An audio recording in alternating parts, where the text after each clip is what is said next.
আলাইকুম, কেমন আছেন আপনারা সবাই? আম্মুর কাছে শুনলাম 16 বছর পর সে আজকে শাড়ি পরলো। নরমালি মেয়েরা মায়ের শাড়ি পরে, কিন্তু আমি আমার শাড়ি দিয়েছি আমার আম্মুকে। মা মেয়ে মিলে বের হয়ে গেলাম ঘুরতে। এদিকে পুরো ফেসবুক জুড়ে শুধু আমার আম্মুকে নিয়ে আপনাদের সমালোচনা। সবই ঠিক আছে, কিন্তু কিভাবে আপনারা এই ওয়ার্ডটা ইউজ করেন যে মরা মানুষ জিন্দা হয়ে গেছে? কষ্ট পাচ্ছি এই কমেন্ট গুলো দেখে, কিন্তু আমার কষ্টে আপনাদের কি বা আসে যায়? দেন যত পারেন, সমস্যা নেই। আমি আমার মতো সবকিছু নিয়ে আলহামদুলিল্লাহ ভালো আছি। দুইজন একদম সুন্দর করে শাড়ি পরে বের হয়েছি। রাজশাহী শহরটা আজকে দিনের বেলা আম্মুকে ঘুরে দেখাবো। আমি জিজ্ঞাসা করছিলাম আপনি কতদিন পর শাড়ি পরলেন, তো তিনি বললেন যে প্রায় 16 বছর পর। এটা শুনে খুব অবাক হচ্ছিলাম, একটু খারাপ লাগছিল যে মানুষটা সকাল্লাদ আসলে শেষ হয়ে গেছে। তবে আমি খুবই খুশি ছিলাম আমার আম্মুর হাসি মুখটা দেখে। যে কয়েকটা দিন পৃথিবীতে আছি, আমি যেন আমার বাবা মায়ের সুন্দর হাসিটা রাখতে পারি, তাদের সব ইচ্ছে আশা যেন পূরণ করতে পারি। কত কত গল্প করছিলাম আমরা একসাথে হয়ে। আচ্ছা, গল্পগুলো শেয়ার করার আগে একটু দেখাই। এই আমার আম্মু বলছিল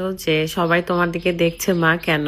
আমি বললাম আপনার মেয়ে যে ব্লগ বানায়, সবাই ভিডিও দেখে, এই কারণে সবাই দেখছে, চিনতে পারছে। তো বলছিল যে আমার মেয়ে হচ্ছে পৃথিবীর সবচেয়ে সুন্দরী মেয়ে, তার পেট থেকে নাকি সুন্দর একটা বেবি বের হয়েছে। আমি বললাম যে সব বাবা মার কাছে সন্তানরা সর্বশ্রেষ্ঠ সুন্দর হয়, প্রতিটা বাবা মাই বোধহয় একই কথা বলে। দেখতে পাচ্ছেন কত গল্প করতেছে, হাসতেছে। তো আমি এই কথাগুলো শোনাতে পারছি না, কারণ অনেক আওয়াজ আর কি বাহিরে। অনেকেই দোয়া করছেন আমাদের জন্য যে আপু অনেকদিন পর এই পূর্ণতা হয়েছে। খুবই খুশি আপনারা, কিন্তু কিছু কিছু মানুষ আবার হিট করে কথা বলছে, ওইটাতে কষ্ট পাচ্ছি। বাট একদিন আপনারা ঠিক বুঝবেন আপনাদের কোন কথাটা ভুল ছিল আর কোন কথাটা ঠিক। পুরো রাজশাহী একটু ঘুরিয়ে ফিরিয়ে নিয়ে চলে আসলাম রাজশাহী পদ্মা নদীতে, মানে টিবাদে আসলাম।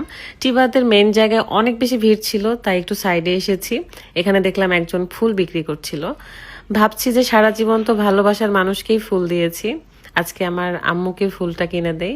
খুব সুন্দর তরতাজা ফুল ছিল, ঠিক আমার মায়ের মতো। দোয়া করি পৃথিবীর সকল বাবা মা অনেক ভালো থাকুক, অনেক ভালো থাকুক। সন্তানরাও তার বাবা মার প্রতি সব দায়িত্ব কর্তব্য পালন করুক। পৃথিবীতে এই সম্পর্কের চেয়ে ভালো সম্পর্ক আর কিছুই হতে পারে না। পদ্মা নদীর ধারে এসে অনেক ভালো লাগছিল, কারণ এখানে খুব সুন্দর বাতাস এন্ড সবাই খুব শান্তিতেই বসেছিল, যে যার মতো। আমার খুব ভালো লেগেছে এখানে এসে। রাজশাহীতে যে আম্মুকে ঘোরাতে পারছি, তার মেয়ের শ্বশুর বাড়ির এলাকা, সো আমি অনেক খুশি ছিলাম। প্রায় 1 ঘন্টার মতো এই পদ্মার ধারে ছিলাম, এবং এখানে আমরা কিছু ফুচকা চটপটি অর্ডার করেছি। সেগুলা খেয়ে দে আমরা আবারও ঘুরতে বের হয়ে তারপরে একটা রেস্টুরেন্টে যাই। সব মিলিয়ে আলহামদুলিল্লাহ খুব ভালো সময় যাচ্ছে, আল্লাহর কাছে হাজার হাজার শুক্রিয়া।